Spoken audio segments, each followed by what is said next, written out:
solving quadratic equations and by factoring and by using square roots. Depending on the biggest exponent, we can figure out what kind of graph our equation is going to make. The biggest exponent is called the degree. So the degree is the largest exponent.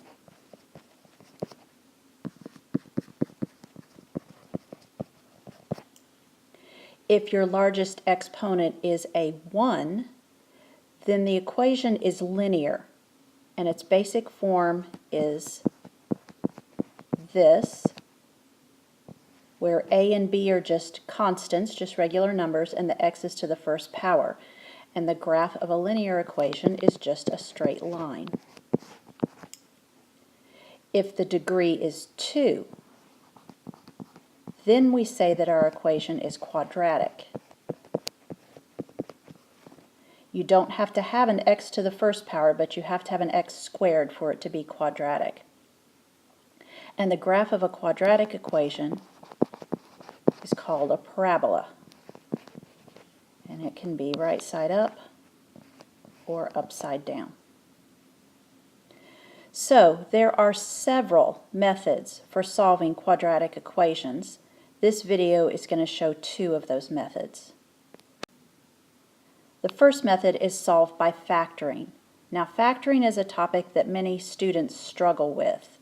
So if you struggle with factoring, you need to get some extra help, either through videos or emailing your instructor or talking to fellow students, getting some tutoring.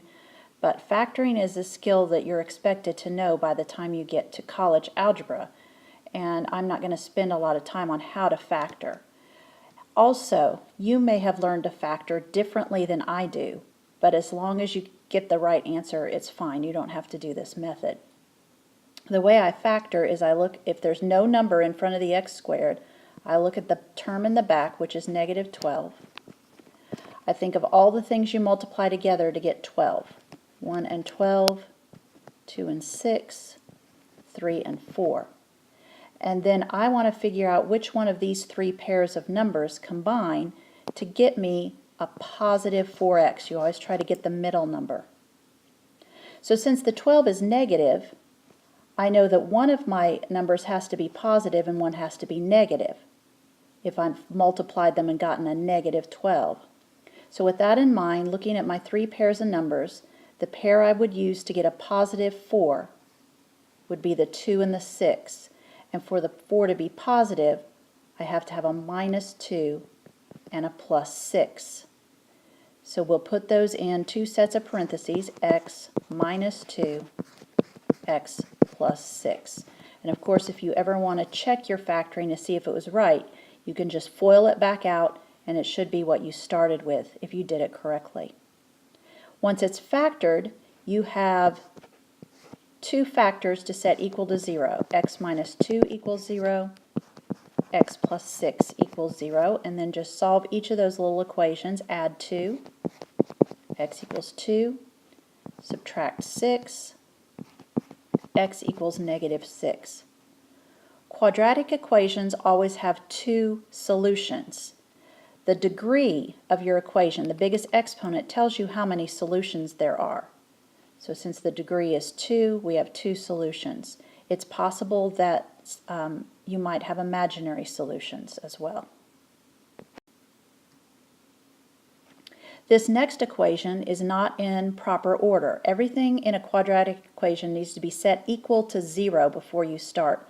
So we need to move over the y and we need to move over the 10.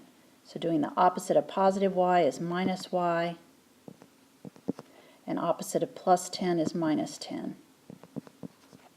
So our equation is 3y squared minus y minus 10 equals 0.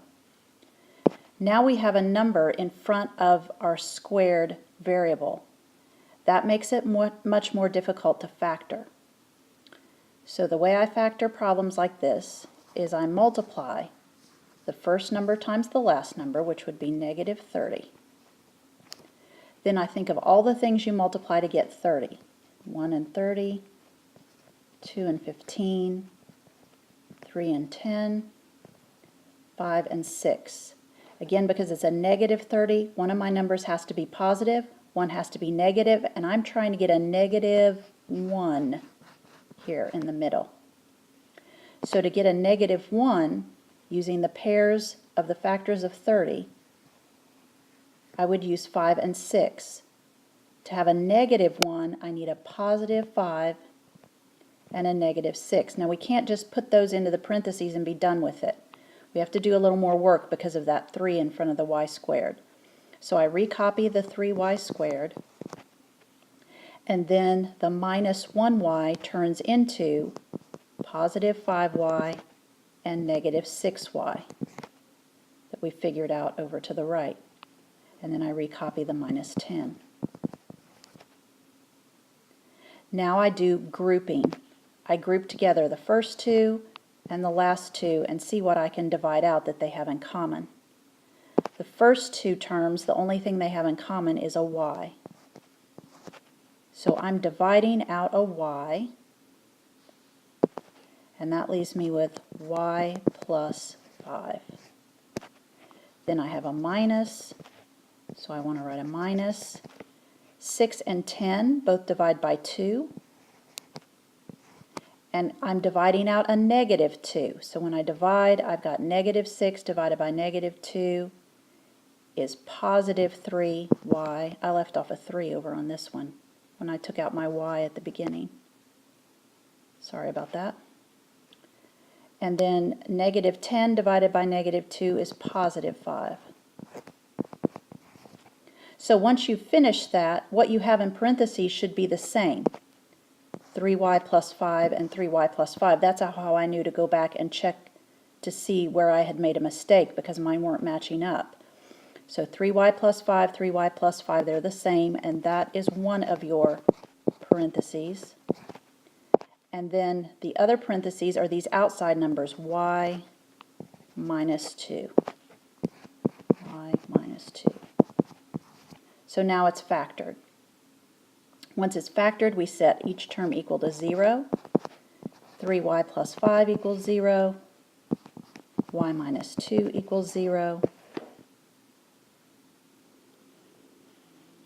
And then we solve.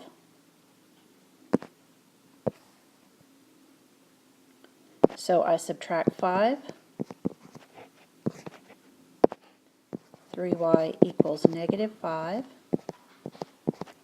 And divide by 3. So y is negative 5/3. On the other equation, add 2, and y equals 2. So my two solutions are y equals negative 5/3 and y equals 2.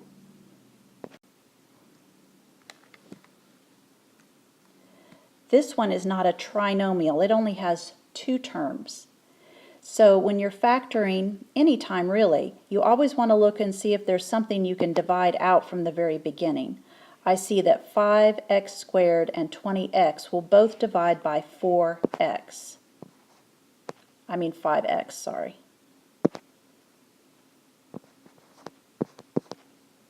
So dividing out the 5x is going to leave me with an x minus 4. Remember, that's called the greatest common factor, the number that divides into both 5x and 20x. 5x squared and 20x is 5x. Now I'm ready to set each term equal to 0. 5x equals 0. X minus 4 equals 0. Solving each one of those, divide by 5. X equals 0. Add 4.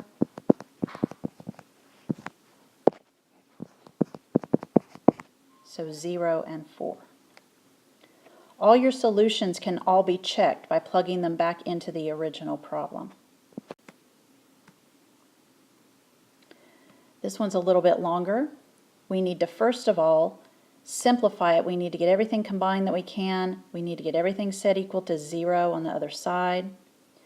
So I need to distribute the 16x, which is 16x squared minus 32x. And now we want it all set equal to 0, so we need to move over the 8x squared, subtract,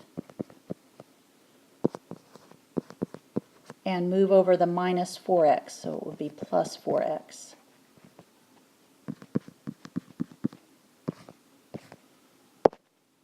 That leaves us with 8x squared minus 28x equals 0. And again, we just have two terms. We want to look and see if there's a greatest common factor. That would be 4x. 4x goes into both 8x squared and 28x.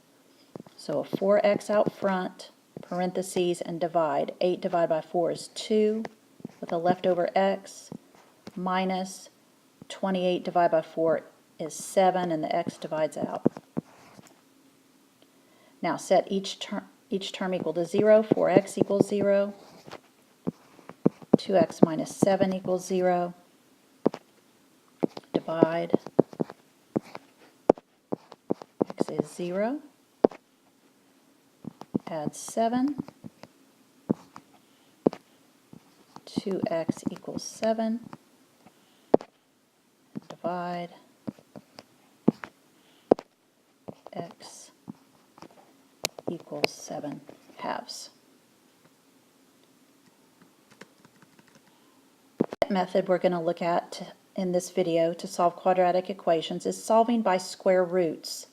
Remember that the basic form for a quadratic equation is ax squared plus bx plus c equals 0. If you do not have an x to the first power, you don't have that bx term, that's when you can solve by using square roots. So just like if you had an x to the first power, we want to get the x squared by itself. So add 36. X squared equals 36. And now I want to get rid of a squared. So the opposite of square is square root.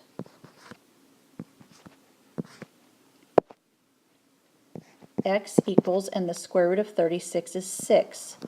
But remember how I said that quadratic equations have to have two answers. So if you think about plugging the 6 back in, 6 squared is 36. But negative 6 squared is also 36. So when you take the square root of both sides of an equation, you have two answers. You have the positive and the negative. So you put a little plus minus in front of your answer. That means positive 6 is an answer and negative 6 is also an answer.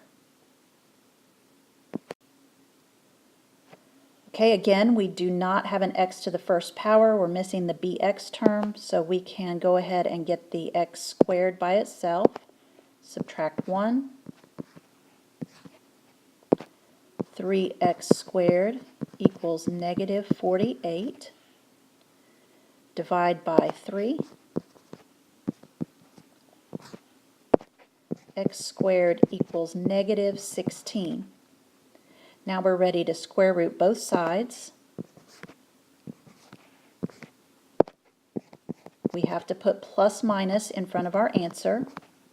The square root of 16 is 4, but because of the negative under the square root, it's imaginary, so it's actually 4i. So we have an answer of positive 4i and an answer of negative 4i. This one's a little bit different, and usually when you come across a binomial, two terms, in parentheses squared, we write it twice and FOIL it. But that wouldn't work for this problem. It would just make kind of a giant mess. We have something squared by itself on the left side, so you can go ahead and square root both sides, and that will get rid of the squared. So x minus 2 equals, I've square rooted both sides, I have to put plus minus. We don't know the square root of 3 as a whole number, it's just a decimal. So leave it under the square root, but we want to take care of the negative. So pull an I out front, and now it's square root of just a positive 3. And then one more step to get the x by itself, we need to add 2. And traditionally, when we bring a number over, a real number over to the other side, when we have imaginary, we put it in front of the plus minus. It just looks nicer that way, and there's no confusion about where that 2 lives. So 2 plus or minus I square root 3. Our two answers then are 2 plus I square root 3, and the second answer is 2 minus I square root 3. The temptation on this problem would be to distribute the 3 into the parentheses, but you can't do that because of the squared. Since the 3 is right up against the parentheses, that means multiply, and to get rid of multiply, you divide. So we'll divide both sides by 3. X plus 4 all squared equals 9. Now I can square root both sides. X plus 4 equals, when you square root both sides of an equation, you have to put plus minus, and the square root of 9 is 3. Now subtract 4, and that minus 4 needs to go in front of the plus minus. If you end up with a solution like this, where you don't have any imaginary numbers, you don't have any square roots, go ahead and work out -4 plus 3 and -4 minus 3.